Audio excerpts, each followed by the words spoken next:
빌립보서 1장 1절로 11절 말씀, 신약성경 빌립보서 1장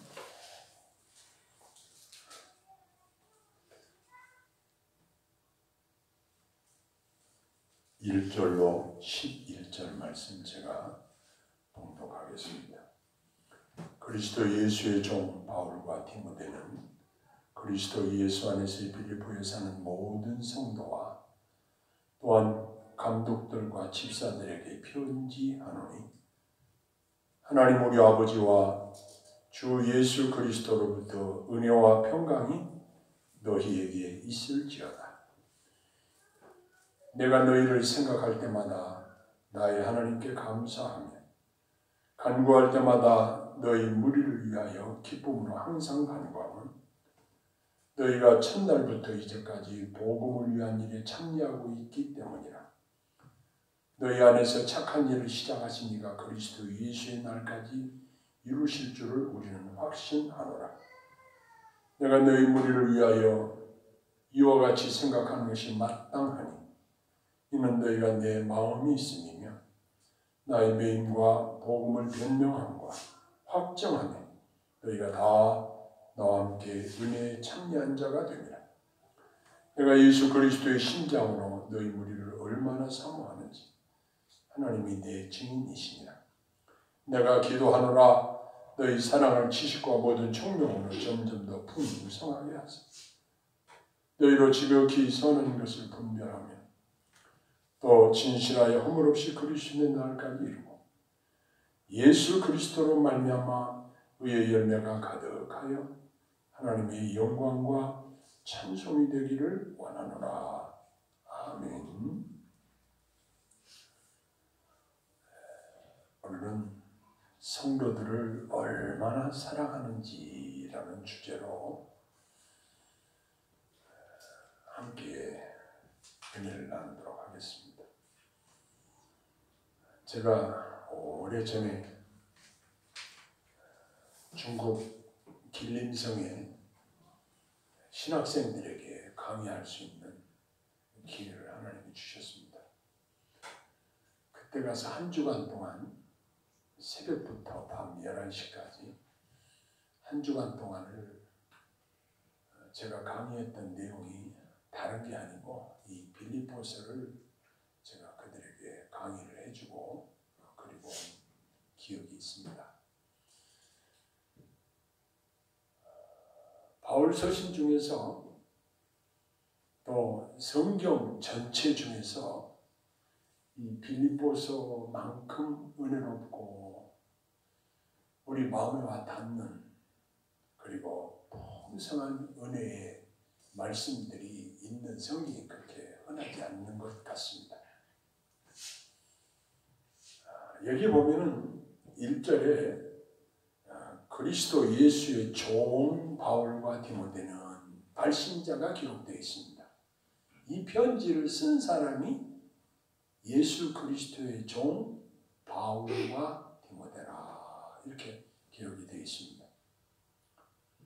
여기서 우리가 발견하는 것은 종이라는 말입니다.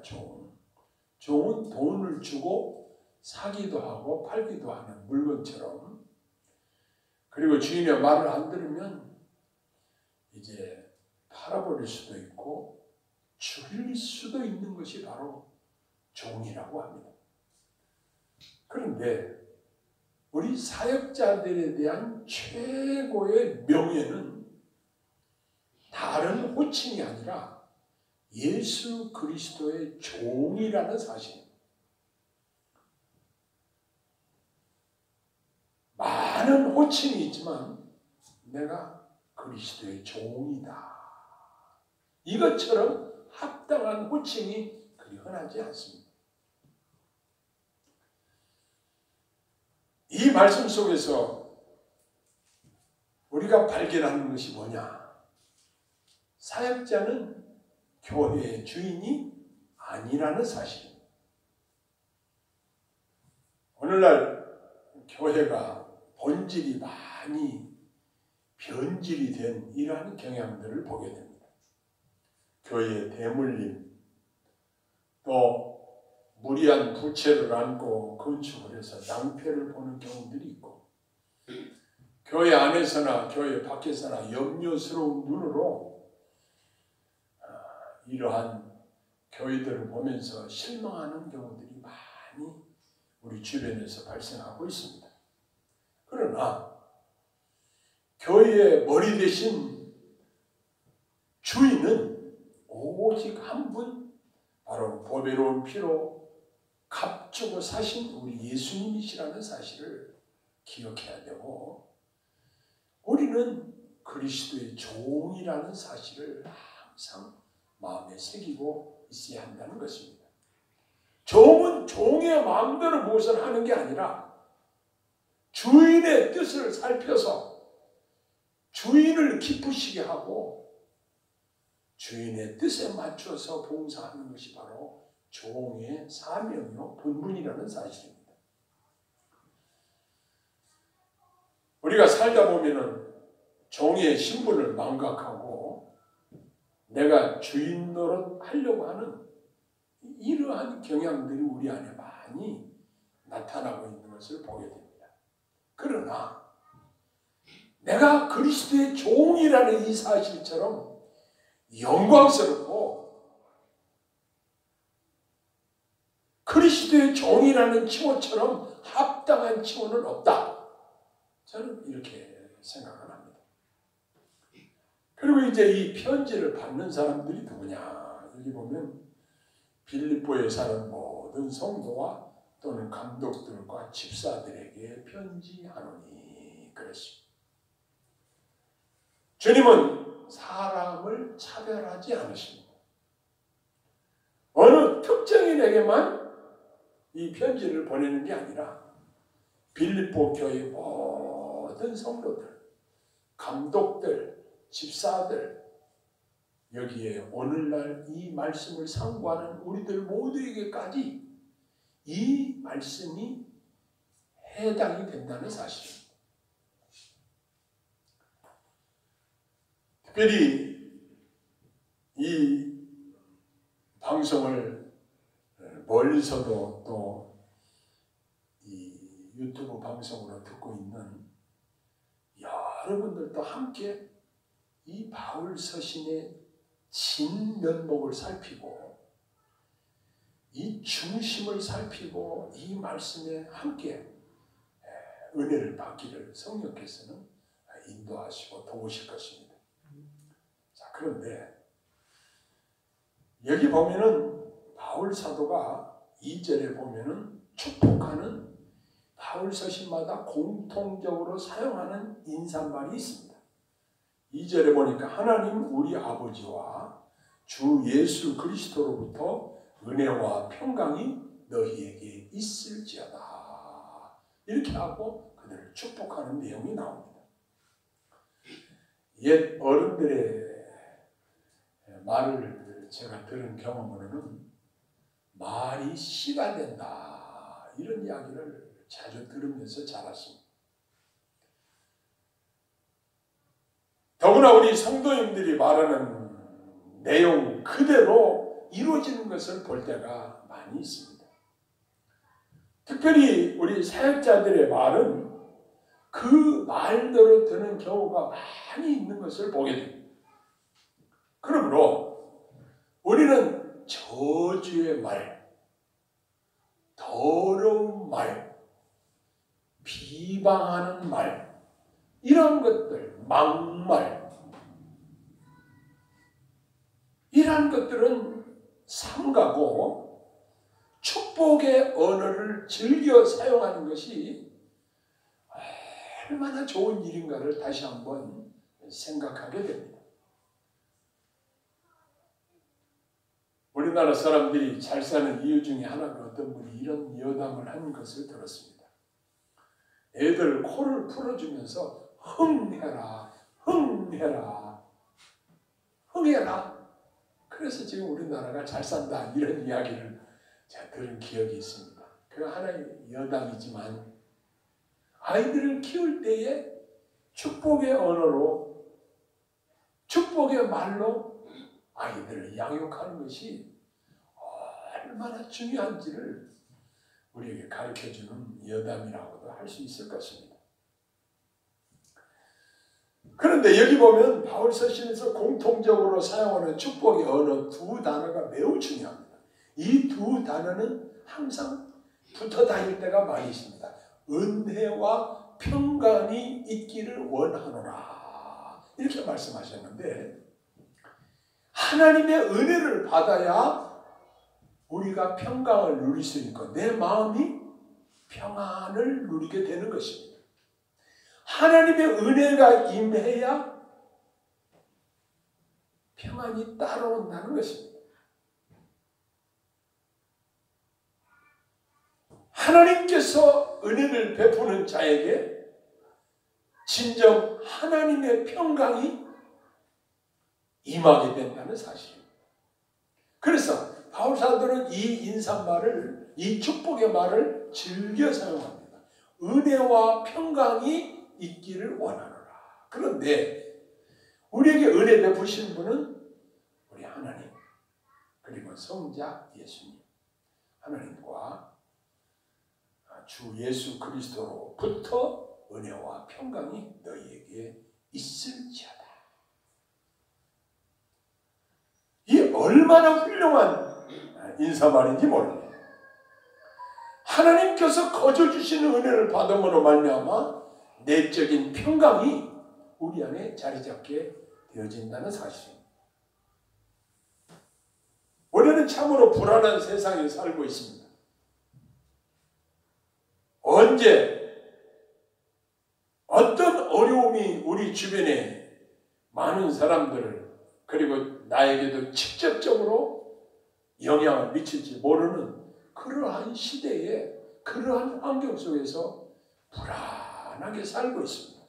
우리 민족 자체가 너무 불안하게 살았기 때문에 인사하는 인사말조차도 안녕하십니까? 이러한 인사를 하고 있는 것입니다. 밤새 아무 일도 없이 안녕하냐는 말입니다. 이처럼 많은 외세의 침입, 전쟁, 또 여러 가지 재난, 지금도 정부에서 재난기금을 풀어줄 정도로 온통 나라가 어려운 상황이 전개되었습니다. 그러나 아무리 어려운 상황이 우리에게 임한다고 할지라도 하나님께서 은혜 베푸시는 자들은 마음에 하나님의 평화가 있다는 사실을 우리는 발견하게 되는 것입니다. 그리고 이어서 바로 3절에서 6절까지 보면 바울 사도 입에서 빌립보 성도들을 인한 감사의 표현이 담겨져 있습니다. 우리가 인간 대 인간으로 만났을 때에 감사할 줄 아는 사람은 관계를 잘 하는 사람입니다. 내가 사람과 사람과의 관계에서 이 마땅히 감사를 표현해야 됨에도 불구하고 감사하지 않는다고 한다면 이것은 우리 인간의 마땅한 도리를 하지 않는 것이라고 볼 수 있는 것입니다. 그런데 여기 3절로 6절에 보면 사도 바울은 빌립보 교회 성도들에게 감사를 표현하고 있습니다. 어떻게 표현하고 있느냐? 먼저는 바울 사도가 자주 그들을 생각한다는 것입니다. 우리의 생각 속에서 어떤 대상을 자주 생각한다. 이 말은 그만큼 사랑한다는 것입니다. 내가 너희를 생각할 때마다 하나님께 감사하며 그렇습니다. 여러분, 우리가 눈을 감고 가만히 생각을 해보면 제일 먼저 떠오르는 사람이 있습니다. 내가 머릿속에 떠오르고 감사하게 생각하는 대상들이 있습니다. 여러분들의 마음속에 자주 떠오르는 사람들은 어떤 사람들입니까? 바울 사도에게 있어서 떠오르는 사람들은 바로 이 빌립보 교회 성도들이었다는 사실입니다. 왜 그런가? 여기 보면 그들을 생각할 때마다 마음이 기뻤다는 것입니다. 우리가 어느 특정인을 생각하면 분이 날 때도 있고 어느 특정인을 생각할 때면 안타까울 때도 있고 또 그냥 불쌍한 마음이 들 때도 있고 여러 유형의 사람들이 있습니다. 그런데 사도 바울이 빌립보 교회의 성도들을 생각할 때마다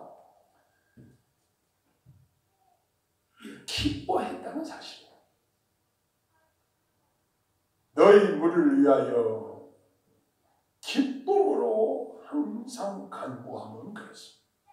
그래서 빌립보서를 기쁨의 서신이라고도 호칭을 하고 있습니다. 그러면서 사도 바울은 기도하면서 그들을 기억하고 있었다는 사실입니다. 그리고 항상 하나님께 그들을 인해서 감사했다는 사실입니다. 무엇 때문에 감사했는가? 이 서신을 쓰고 있을 당시에 사도 바울의 형편은 감옥에 갇혀 있었던 상태였다고 그 학자들은 말하고 있습니다. 그래서 이 빌립보서를 옥중서신이라 이렇게 이야기를 합니다. 그런데 이 빌립보 교회의 성도들이 바울 사도를 위로했다는 것입니다.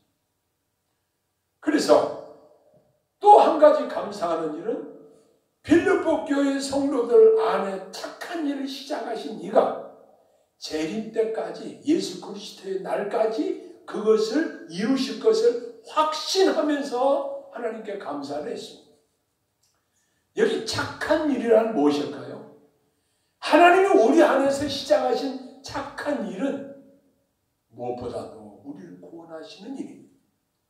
우리의 구원을 완성해 나가실 때까지 우리 안에 성령님을 보내주셔서 그분이 우리 안에서 일하시고 우리를 도우시고 인도하심으로 말미암아 우리가 완전한 구원에 들어갈 수 있도록 우리를 인도하시고 도우시는 이 착한 일, 우리를 구원하시는 이 일을 그리스도께서 재림하실 때 완성하실 때까지 이 일을 이루실 것을 생각하니 감사하게 생각한다는 것입니다. 하나님의 보살핌은 인간들처럼 잠시 보살피다가 버려버리는 것이 아니라 끝까지 우리를 사랑하시고 우리를 책임지신다는 사실을 확신하시기를 바랍니다. 그 다음에 이 바울 사도가 이 편지를 쓰면서 자기의 마음을 표현했는데 자기가 성도들을 얼마나 사랑하는지를 표현을 하는데 여기 보면 내가 예수 그리스도의 심장으로 너희 무리를 얼마나 사모하는지 하나님이 내 증인이시라 그랬습니다. 저는 아들 셋을 키우면서도 제 아내도 기도할 때 우리 아이들을 놓고 먼저 기도하는 것이 아니라 우리 성도님들이 먼저 떠오르고 우리 성도님들을 먼저 생각하는 버릇이 생겼습니다. 제 아내도 역시 그렇습니다. 우리 아이들은 그냥 생각하고 넘어가지만 우리 성도님들은 정말 이 한 사역자의 마음속에 정말 소중한 존재라는 사실을 여러분들 앞에 말씀을 드립니다. 너무너무 소중한 분들입니다. 자, 그런데 이 성도를 사랑하는 마음이 이 사역자의 마음에 늘 중요하게 자리 잡고 있기 때문에 내가 우리 성도들을 사랑하는 것, 바울 사도가 빌립보 교회 성도들을 얼마나 사모하는지 그리스도의 심장으로 그들을 사모한다. 그리고 그 다음에 덧붙인 것이 하나님의 증인이시라. 하나님은 내 마음 중심을 살피시는 분이십니다. 내 마음 중심이 어떠한지를 우리 하나님이 아신다는 사실입니다. 그 하나님이 바울 사도가 성도들을 얼마나 사랑하는지 사모하는지를 다 알고 계시고 증인이시라는 사실입니다. 이 세상의 증인들이 거짓 증인도 있을 수 있고 거짓 증거를 할 수도 있지만 진실하신 우리 하나님께서는 결코 거짓 증거가 없으신 분이십니다.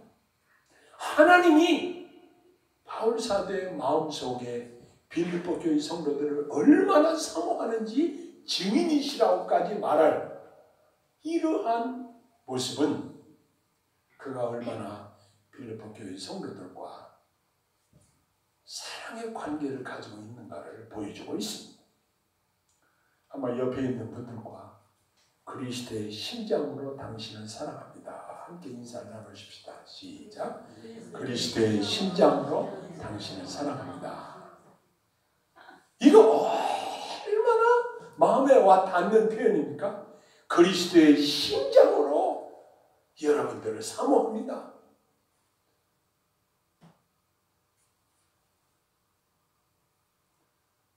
자, 우리는 사랑하는 대상을 위해서 우리 성도들이 할 수 있는 게 무엇일까요? 첫 번째는 사랑의 대상을 위해서 기도하는 일이 정말 중요한 일입니다.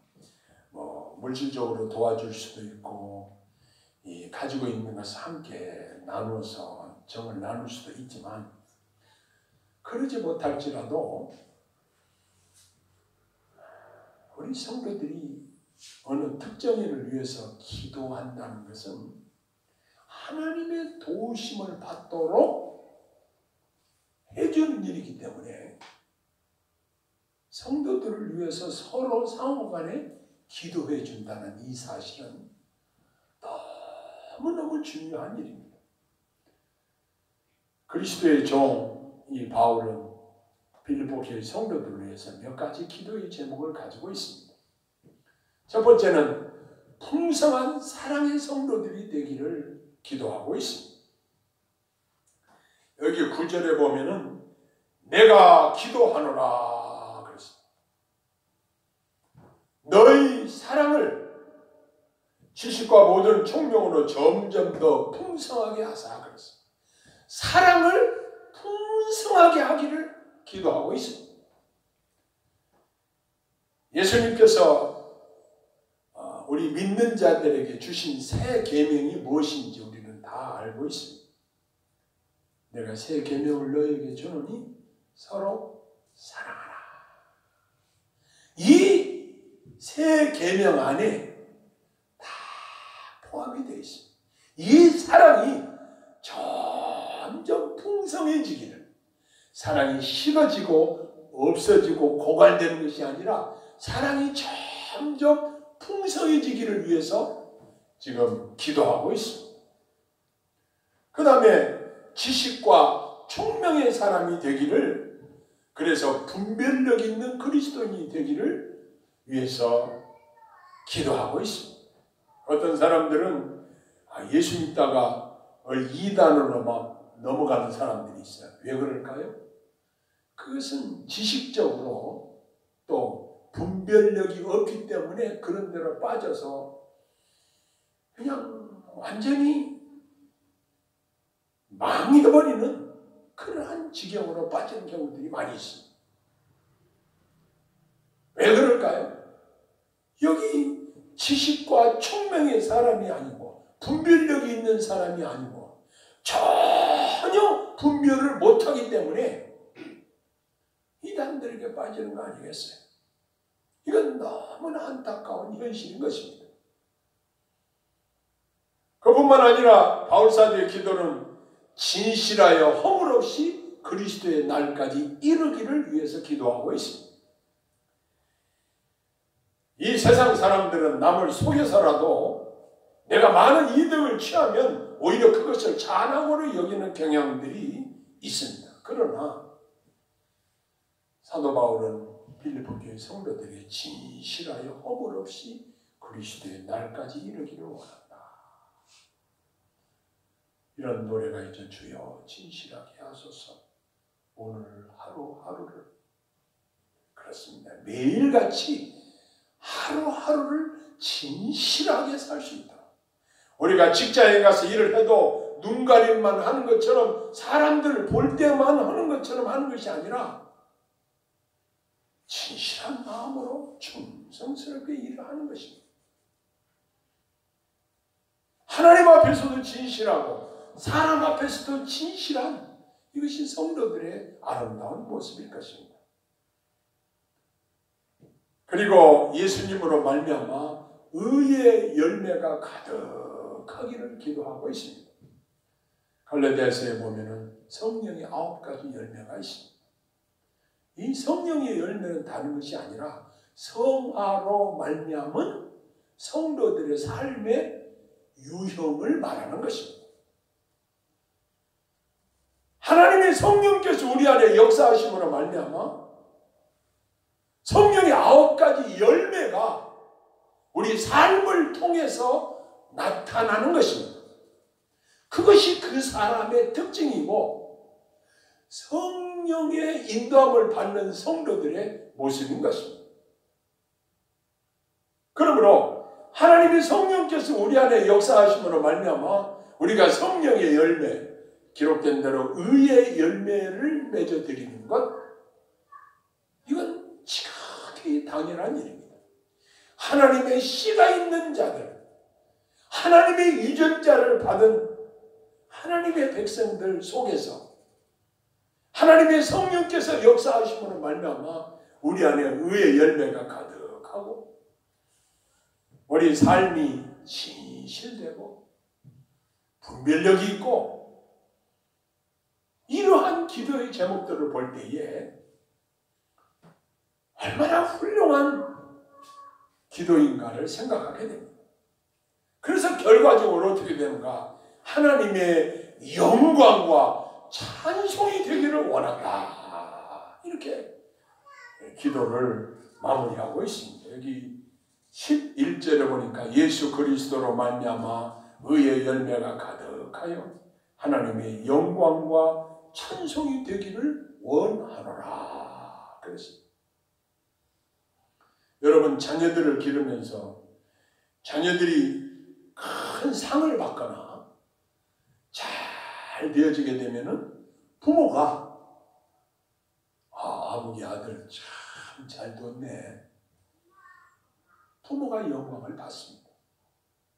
그러나 저는 그 전에 이 교도소 면회를 가서 보면 범죄에서 교도소에 가고 형사재판을 받고 이런 데 오는 부모들은 얼굴이 아주 그냥 근심이 가득하고 너무 안 됐어요. 재판받을 때 그 포승줄에 묶여서 피고인석에 앉아있는 자기 아들을 바라보는 그 부모의 심정은 눈에서는 눈물이 흐르고 마음은 근심이 가득하고 사람들을 대해서는 정말 부끄러운 그러한 상황이 되는 것입니다. 그러나 우리 하나님의 자녀들이 의의 열매가 가득하고 진실하게 사랑의 사람으로 아름다운 성령 열매를 맺어드림으로 말미암아 하나님께 영광과 찬송이 되어드린다고 한다면 이것보다 더 복된 성도가 어디 있겠는가, 이런 생각을 했습니다. 저와 여러분들이 이 땅에 사는 동안 우리가 어떻게 삶의 모습을 보여드리느냐에 따라서 하나님의 영광을 받으시기도 하고 하나님께 욕을 돌릴 수도 있다는 사실입니다. 특별히 우리 목사들이 잘못하게 되면 하나님의 영광을 얼마나 가리우는지 모릅니다. 정말 중요한 자리에 있는 사람들이 정말 심사숙고해서 하나님의 뜻대로 살지 않는다고 한다면 얼마나 하나님의 얼굴에 먹칠을 하는지 모릅니다. 얼마나 전도의 문을 막는지 모릅니다.